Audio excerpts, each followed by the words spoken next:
अच्छा आप लोग बताओ, भगवान दयावान है कि नहीं, दयालु है कि नहीं? आपको दया करके भगवान ने क्या दिया? चश्मा वाले भैया, ये क्या दिया आपको? भगवान ने क्या दिया दया करके? सिर्फ आप बताओ, हैं? जोर से। ज्ञान दिया। आपके पास ज्ञान है, कौन सा वाला है? आपको, आप भगवान दयालु हैं कि नहीं?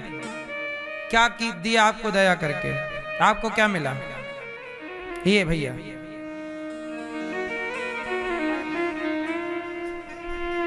ये आपके बगल वाले भैया हैं। जुआ? जीवन दिया आपको। सही है, जीवन दिया आपको। बड़े दयालु हैं भगवान, ये सही उत्तर है। भगवान इतने दयालु हैं कि हम 84 लाख योनियों में भटक रहे थे, 84 लाख योनियों से निकाल कर भगवान ने हमें मानव का शरीर दिया है। ये दया से मिला है, ये कृपा से मिला। हमारे कोई पुण्य नहीं थे इतने, ये तो भगवान की क्या है?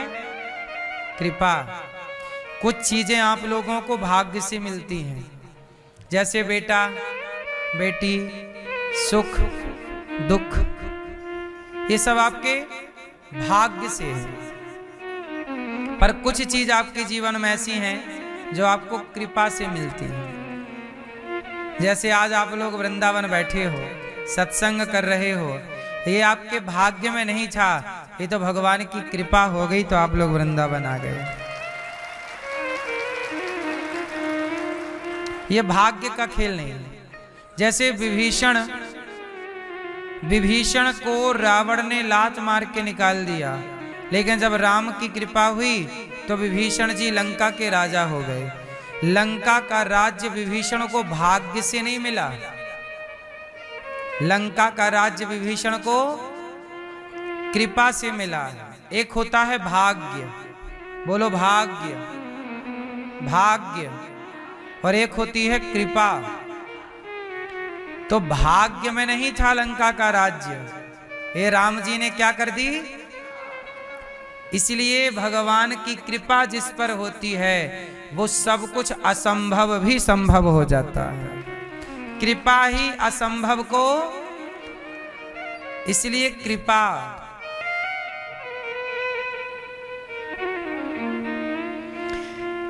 अहमदाबाद में प्लेन हादसा हुआ, सारे जल गए, एक बच गया, सारे जल गए।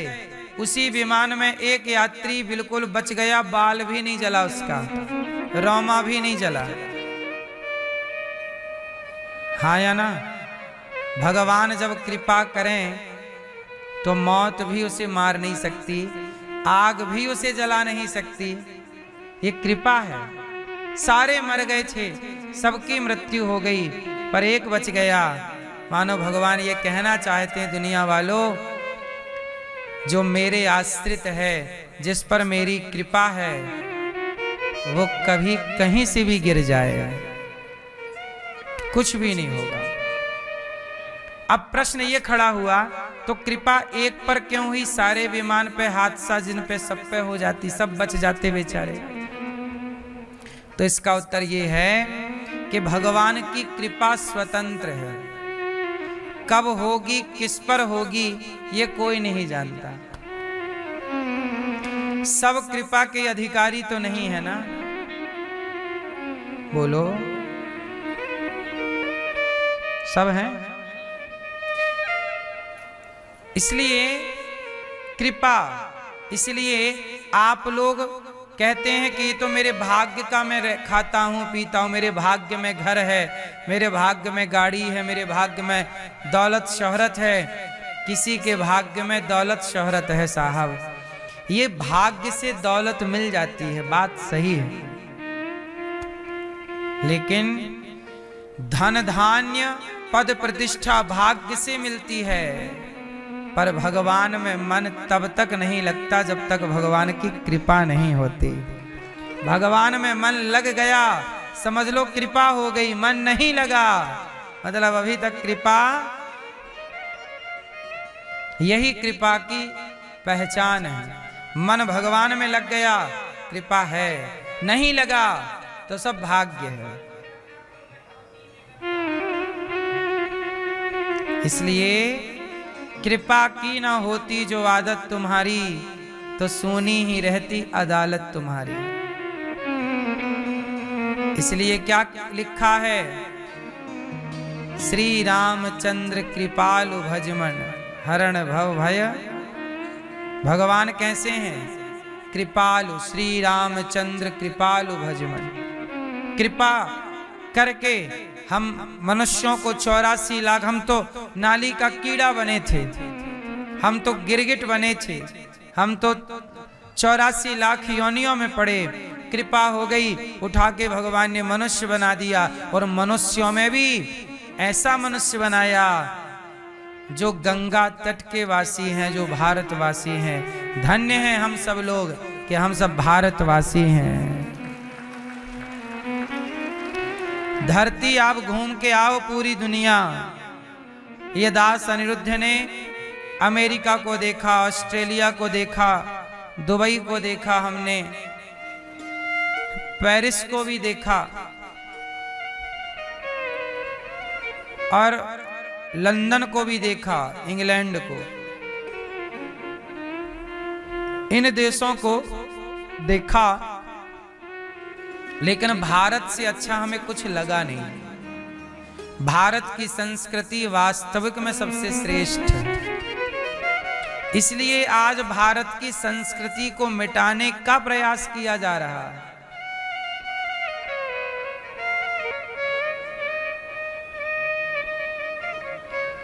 है ना।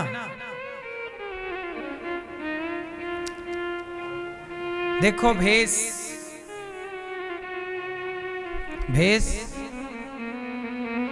भोजन आपको समाप्त करना है तो आपका भेष बदल दिया जाए। आपका भोजन और आपकी संस्कृति, विरासत, आज तीनों पे अटैक हुआ। देखिएगा, आप लोग ने अपना वेशभूषा बदल लिया।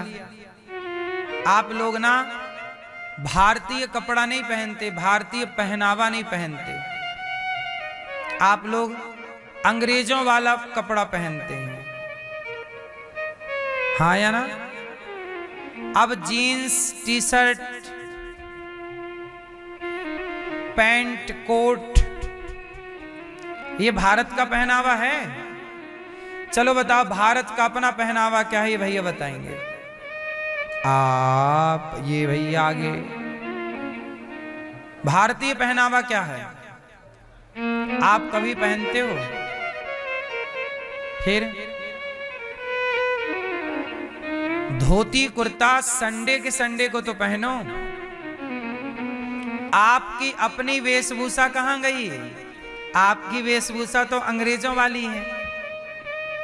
कोट पैंट पहन कैसे चलते जैसे आप अंग्रेज हैं। सबको अंग्रेज बनना है।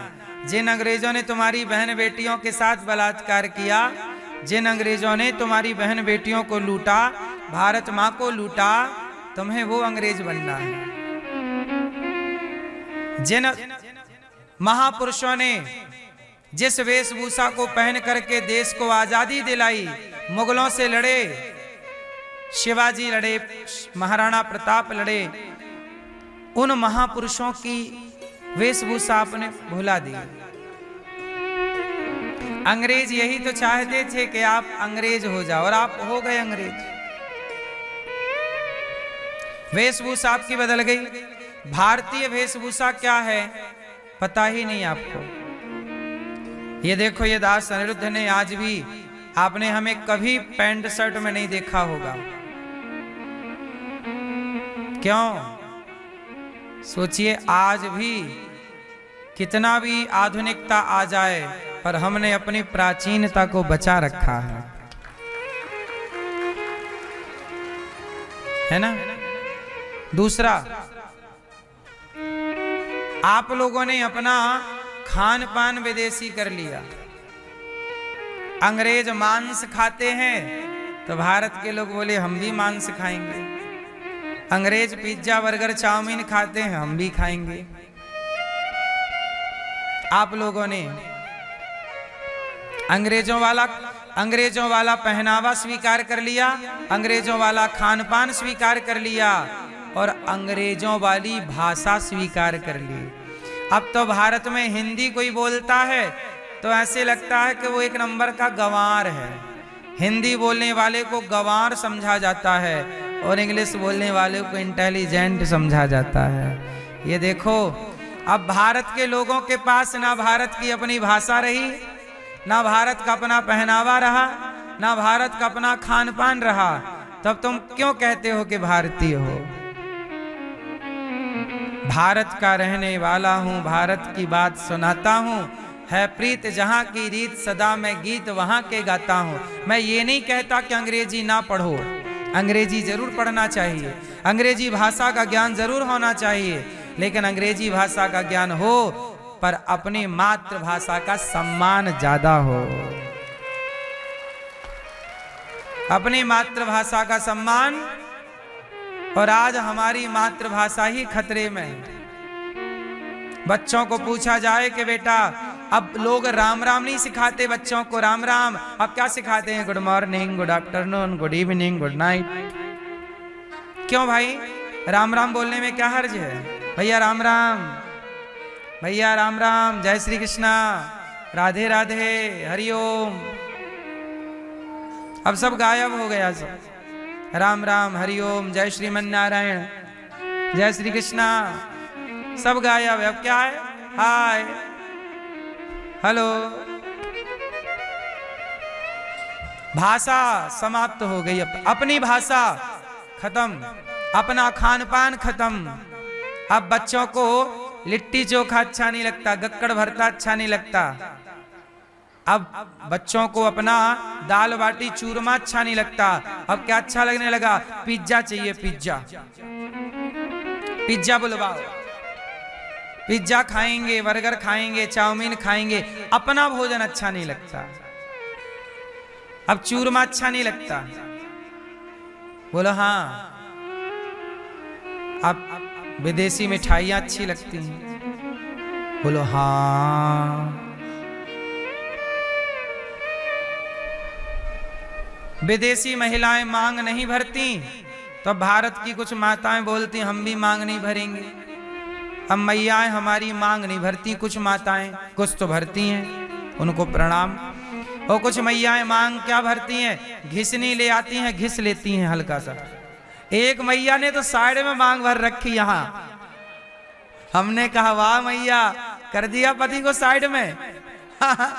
बोले फ्रंट में बहुत बैठ लिया, चल किनारे।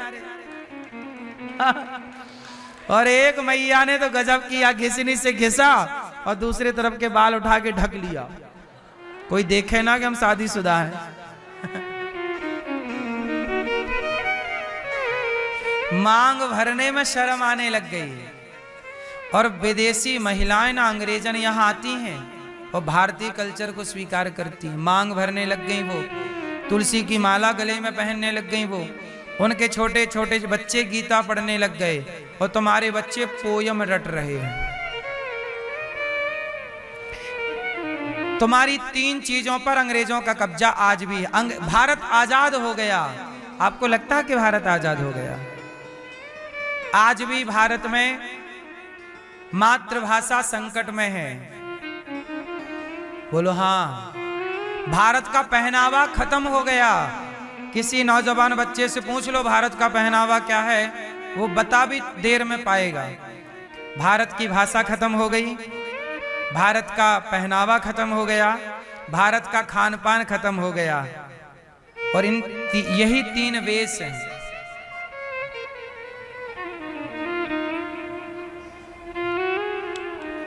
मैया,